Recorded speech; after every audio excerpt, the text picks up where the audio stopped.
नमस्कार साथियों, readers classes के यूट्यूब चैनल पे एक बार फिर आपका स्वागत है। कल अपन ने जो बात की थी संवैधानिक विकास को लेकर, उस संवैधानिक विकास को जो कल बिंदु पड़ा था 1773 का रेगुलेटिंग एक्ट, उसको आज अपन पहले लिखेंगे, उसके बाद आगे की क्लास को कंटिन्यू करेंगे। तो आप शुरू करो। सबसे पहले जो बिंदु था, हेडिंग डालना संवैधानिक विकास।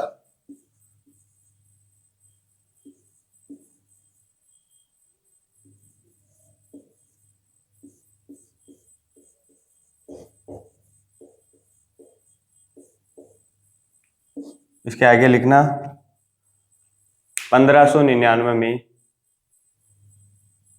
ब्रिटेन में ब्रिटिश ईस्ट इंडिया कंपनी की स्थापना हुई। स्थापना के समय कंपनी को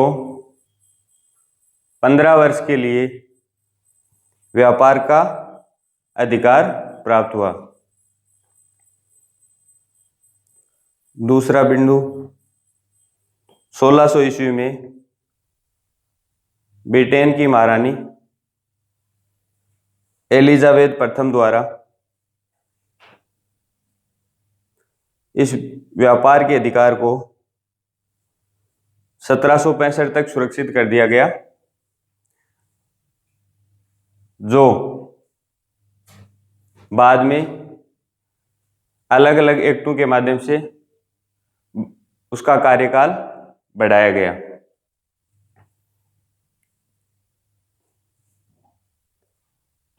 तीसरा बिंदु, भारत के इतिहास की दो महत्वपूर्ण घटनाएं 1757 का प्लासी का युद्ध, जिसमें बंगाल के नवाब सिराजुद्दौला की हार हुई, तथा 1764 का बक्सर का युद्ध,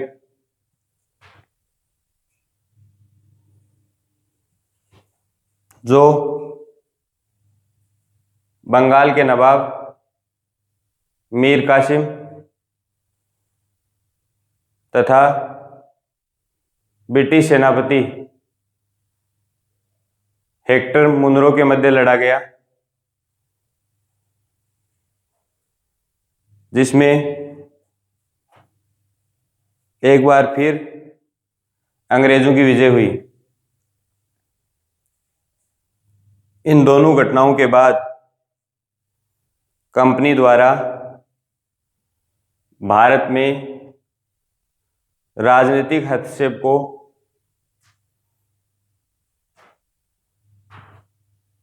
बंगाल के अंदर शुरू कर दिया। 1765 में ईस्ट इंडिया कंपनी को बंगाल, बिहार और उड़ीसा का दीवानी अधिकार अर्थात दीवानी न्याय और दीवानी राजस्व प्राप्त हो गया। संवैधानिक विकास की प्रक्रिया को दो महत्वपूर्ण भागों में बांटकर हम अध्ययन करते हैं। तो दो भाग कौन से होंगे? नंबर 1, कंपनी का शासन,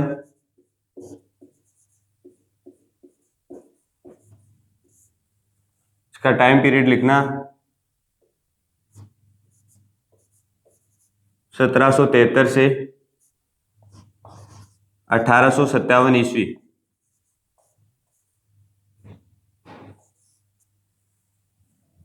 नंबर 2,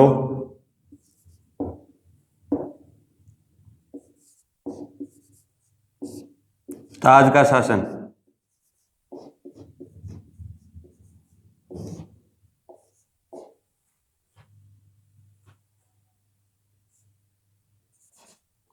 अठारह सौ अट्ठावन से 1947 1947 ईस्वी।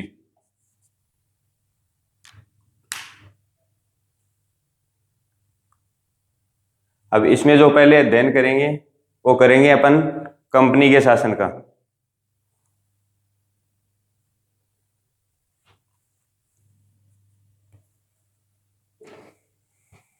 कंपनी द्वारा तो सबसे पहले एक नियामक कानून बनाकर बंगाल में शासन व्यवस्था को नियंत्रित करने का जो प्रयास किया गया, उसका जो बिंदु था वह था 1773 का रेगुलेटिंग एक्ट। तो अब आपको हेडिंग डालनी है 1773 का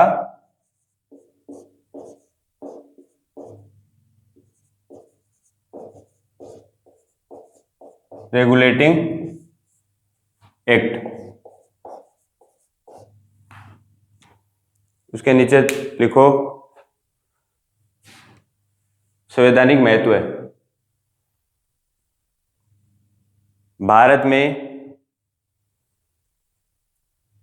ईस्ट इंडिया कंपनी के कार्यों को नियमित तथा नियंत्रित करने की दिशा में ब्रिटिश सरकार द्वारा उठाया गया प्रथम तथा महत्वपूर्ण प्रयास था।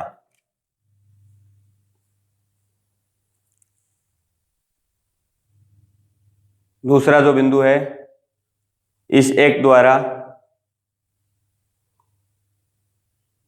पहली बार कंपनी के प्रशासनिक तथा राजनीतिक कार्यों को मान्यता दी गई। इस एक्ट द्वारा भारत में केंद्रीय प्रशासन की नींव रखी गई। ठीक है, इसके बाद अपन लिखेंगे, हेडिंग डालनी है अधिनियम की विशेषताएं।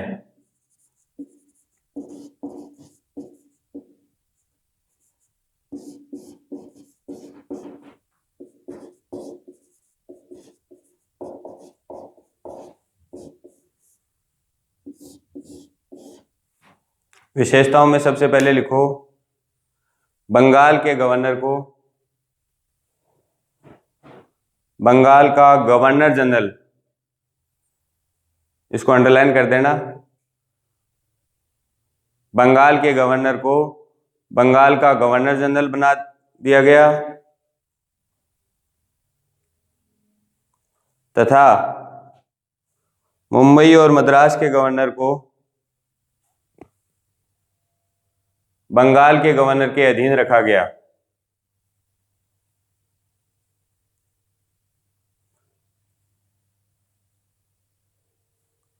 इसमें आगे करना, गवर्नर जनरल की सहायता के लिए एक कार्यकारी परिषद की स्थापना की गई जिसमें 4 सदस्य थे।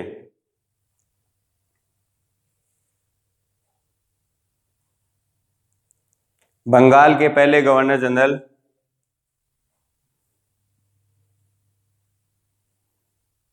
लॉर्ड वॉरेन हेस्टिंग थे।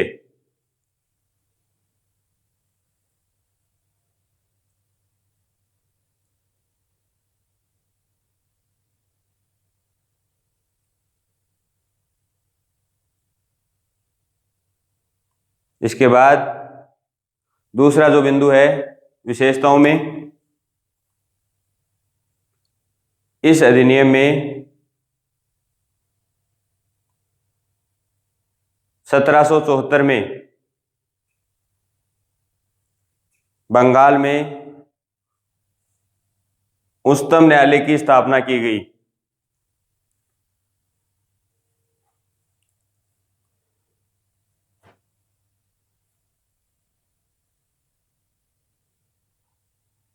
इस उच्चतम न्यायालय के विरुद्ध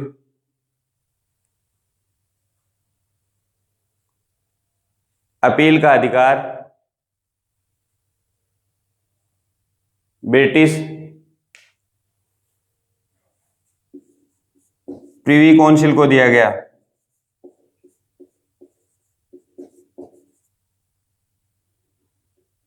ब्रिटिश प्रिवी काउंसिल को दिया गया।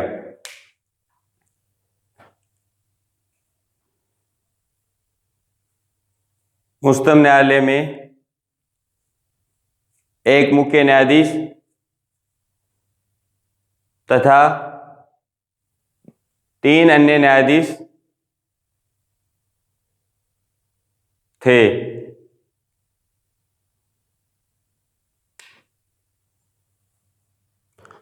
उच्चतम न्यायालय के प्रथम मुख्य न्यायाधीश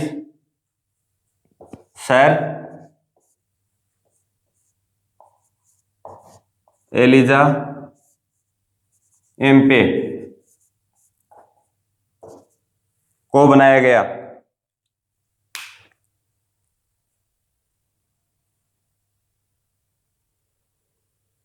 अगली जो विशेषता है, इस अधिनियम द्वारा कंपनी के कर्मचारियों को निजी व्यापार तथा उपहार ग्रहण करने पर प्रतिबंधित किया गया।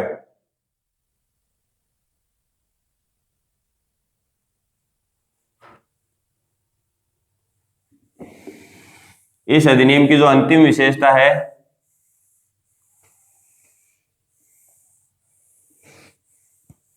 वह है बोर्ड ऑफ डायरेक्टर का गठन किया गया। अर्थात इस अधिनियम द्वारा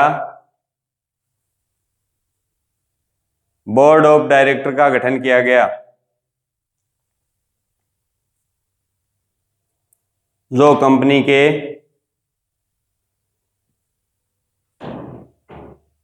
राजस्व मामलों पर नियंत्रण रखता था।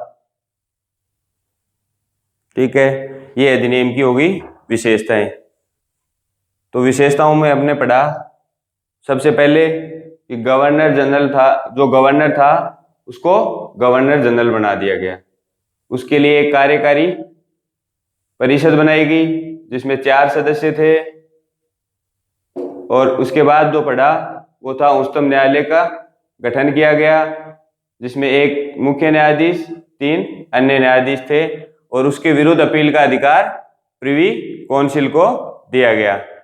नेक्स्ट एक बिंदु है जो आपको याद रखना है कि बोर्ड ऑफ डायरेक्टर के लिए जो मताधिकार जिन लोगों को दिया गया, उनके लिए एक शर्त रखी गई कि कंपनी के अंदर जिसके 1000 पाउंड शेयर हैं, वो डायरेक्टर के मताधिकार को यानी डायरेक्टर चुनने के लिए अपने मत का प्रयोग कर सकता है। और कुल 24 डायरेक्टरों की नियुक्ति की गई। ये बात लिखनी नहीं है, जानकारी के लिए याद रखना, एग्जाम में नहीं पूछी जाती। ठीक है, इसके आगे जो अपन ने पढ़ा एक्ट ऑफ सेटलमेंट, उसके बाद पढ़ा डंडास बिल, और उसके बाद पढ़ा फोक्स इंडिया बिल, जो आपको लिखने नहीं है, एग्जाम में अब तक नहीं पूछे गए हैं, खाली आपको जानकारी के लिए याद रखने थे। नेक्स्ट जो बिल था वो लिखोगे आप फोक्स इंडिया बिल।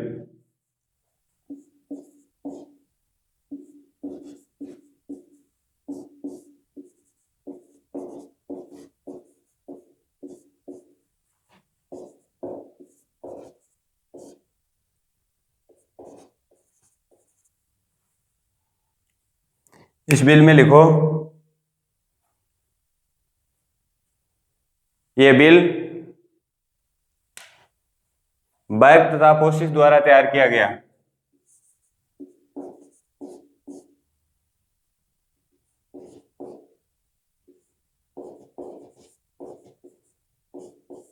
बर्ग तथा फोसिस द्वारा तैयार किया गया।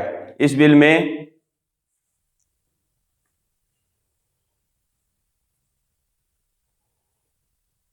पूर्ण रूप से कंपनी का विरोध किया गया था।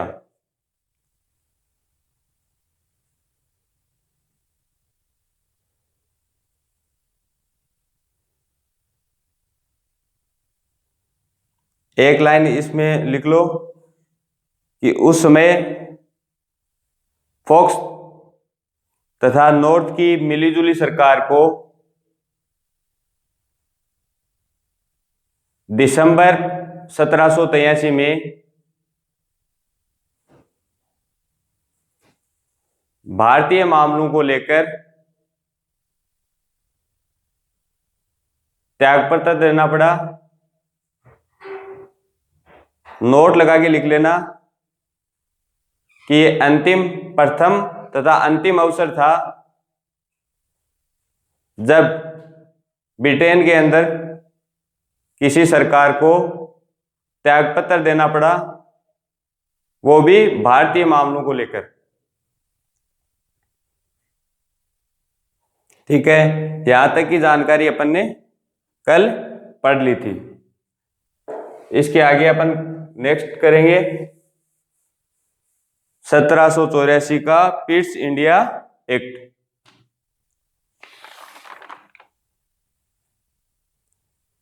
ठीक है, तो अब आगे आपको लिखना नहीं है, केवल देखना है। कल अपन इसको नोट करेंगे, तो ध्यान से देखना। 1784 का पिट्स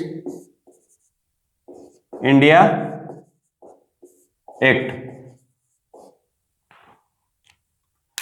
इस एक्ट का जो उद्देश्य था वो था कि कंपनी पर ब्रिटिश सरकार द्वारा नियंत्रण स्थापित करना। उद्देश्य में अपन लिखेंगे कि कंपनी पर ब्रिटिश सरकार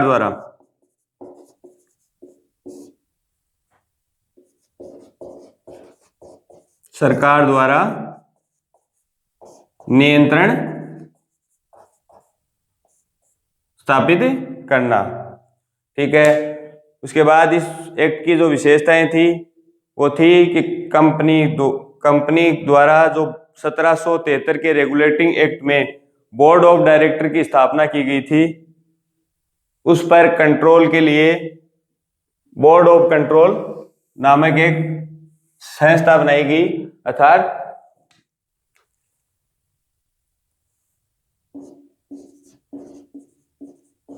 बोर्ड ऑफ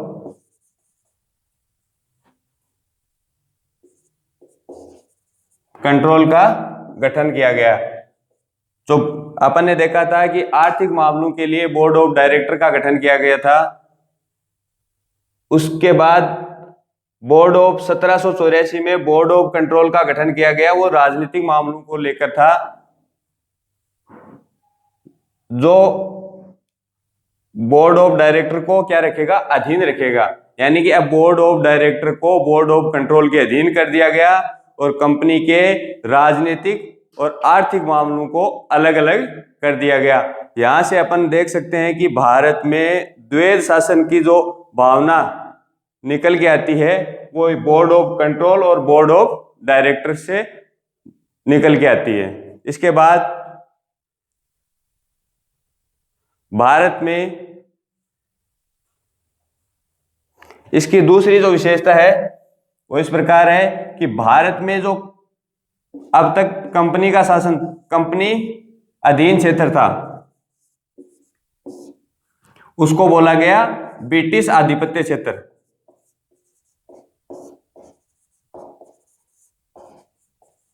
ब्रिटिश आधिपत्य क्षेत्र। ठीक है, ये अन्य महत्वपूर्ण विशेषता इसकी मानी जाती है कि बोर्ड ऑफ डायरेक्टर के ऊपर बोर्ड ऑफ कंट्रोल का गठन किया गया, जो कंपनी के राजनीतिक कार्यों को देखता था। तब दूसरा जो बिंदु था वो था कि कंपनी का जो अधीन क्षेत्र था उसको पहली बार ब्रिटिश आधिपत्य क्षेत्र बोला गया। और एक जो अपन ने देखा था कि 1773 के रेगुलेटिंग एक्ट में क्या किया गया था, 1773 के रेगुलेटिंग एक्ट में गवर्नर जनरल की सहायता के लिए कार्यकारी परिषद बनाई गई थी। उसके अंदर 4 मेंबर रखे गए थे। अब उन सदस्यों की संख्या कितनी कर दी गई, 3 कर दी गई। ठीक है। इसके बाद ये 2 बिंदु थे वो 1784 के पिट्स इंडिया एक्ट की लिए महत्वपूर्ण थे। इसका जो उद्देश्य था वो था ब्रिटिश सरकार द्वारा कंपनी पर नियंत्रण स्थापित करना। इसके बाद आता है 1786 का अधिनियम।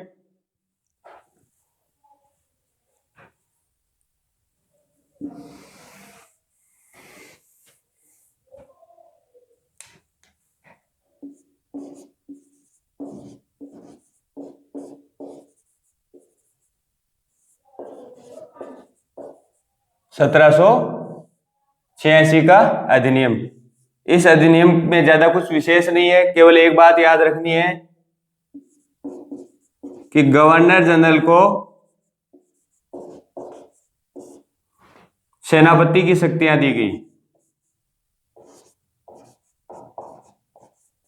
यानी कि जो मुख्य उद्देश्य था कि कॉर्नवालिस जो गवर्नर जनरल था उसको क्या बनाना, जो सेनापति था उसको गवर्नर जनरल बनाना था। ठीक है। ये इसमें एक ही पॉइंट याद रखना है कि गवर्नर जनरल के पास सेनापति की शक्तियों का स्थानांतरण किया गया। और इसके लिए जो कारण जिम्मेदार था वो था कि कॉर्नवालिस को गवर्नर जनरल बनाना। अब इसके बाद 1793 का चार्टर एक्ट।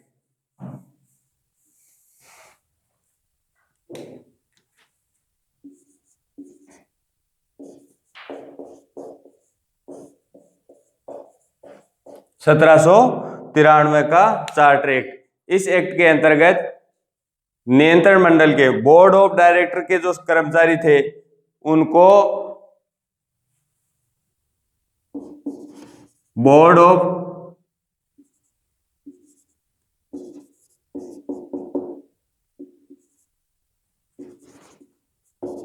ऑफ डायरेक्टर के जो कर्मचारी थे उनको सैलरी जो उनकी तनख्वाह होती थी वो भारत के राजकोष से दी जाएगी। वेतन भारतीय राजकोष से दिया जाएगा।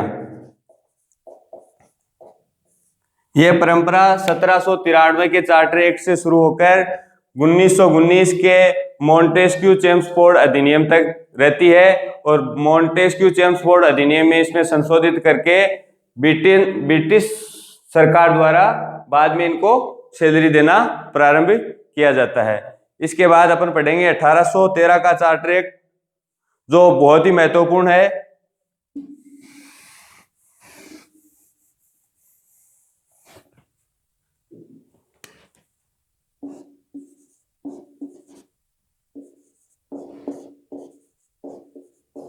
का चार्टर एक्ट।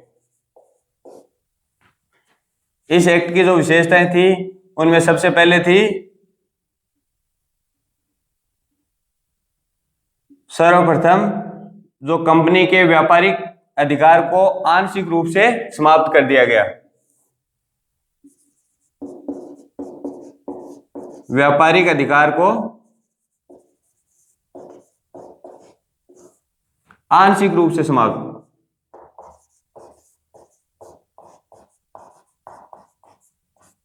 इस आंशिक शब्द से अपन देखेंगे कि 2 क्षेत्र थे, 2 चीजें थी। एक तो थी चाय जिससे कंपनी को अत्यधिक फायदा हो रहा था, और एक था चीन का क्षेत्र। क्योंकि जब कंपनी को व्यापार का अधिकार प्राप्त हुआ तो केवल भारतीय क्षेत्र के लिए नहीं था, ये संपूर्ण पूर्वी क्षेत्र के लिए अधिकार प्राप्त था। तो अपन उसको भारत की तरह काउंट करते हुए क्योंकि उस टाइम न तो किसी भारत नाम के देश की कल्पना थी, न किसी चीन के नाम का क्षेत्र था। केवल ये दो अधिकार कंपनी के पास सुरक्षित रहे, क्योंकि इनसे कंपनी को अत्यधिक राजस्व प्राप्त हो रहा था। यहाँ से कपास, अफीम वगैरह की ज्यादा, चाय के अत्यधिक फायदा होता था चीन क्षेत्र से, और भारतीय क्षेत्रों से चाय से ज्यादा फायदा होता था। तो इन दो अधिकारों को सुरक्षित रखा गया। बाकी कंपनी के एकाधिकार था जो व्यापार पे, उस पर आंशिक नियंत्रण स्थापित कर दिया गया। दूसरा जो बिंदु है वो है सबसे पहले शिक्षा पर। यह बात बहुत महत्वपूर्ण है। शिक्षा पर 1 लाख रुपए की राशि कंपनी द्वारा दी गई। यानी कि भारत में शिक्षा के विकास के लिए जो सर्वप्रथम शुरुआत की गई वो की गई 1813 के चार्टर एक्ट में, जिसमें कंपनी द्वारा भारत के लिए 1 लाख रुपए शिक्षा पे खर्च करने का व्यवस्था की गई। उसके बाद जो तीसरी महत्वपूर्ण बात है वो ये है कि ईसाई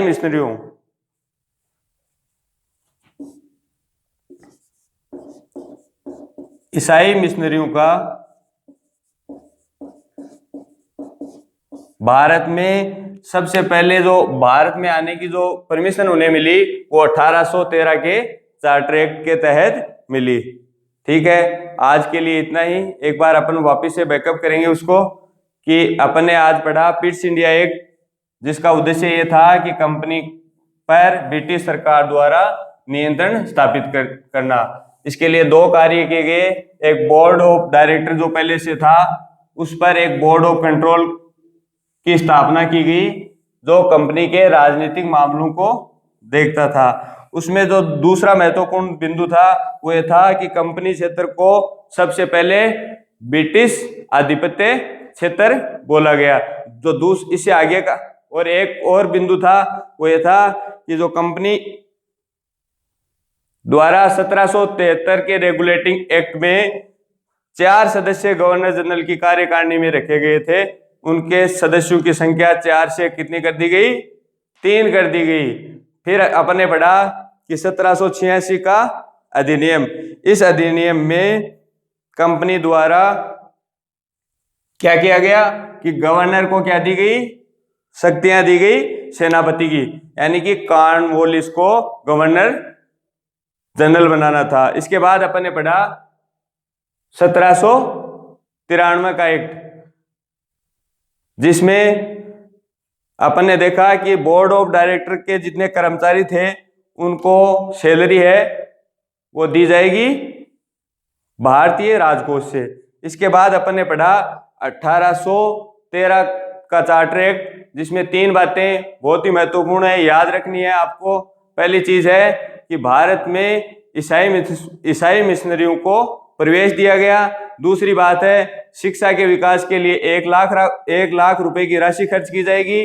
तीसरी जो बात है वो इस प्रकार है कि जो भारत में व्यापारिक रूप से कंपनी को एकाधिकार प्राप्त था उसे आंशिक रूप से समाप्त कर दिया गया। केवल चाय और चीन के क्षेत्र को छोड़कर व्यापार की अनुमति कंपनी को समाप्त कर दी गई। ठीक है, आज के लिए इतना ही। इसको वापस रिवीजन करना।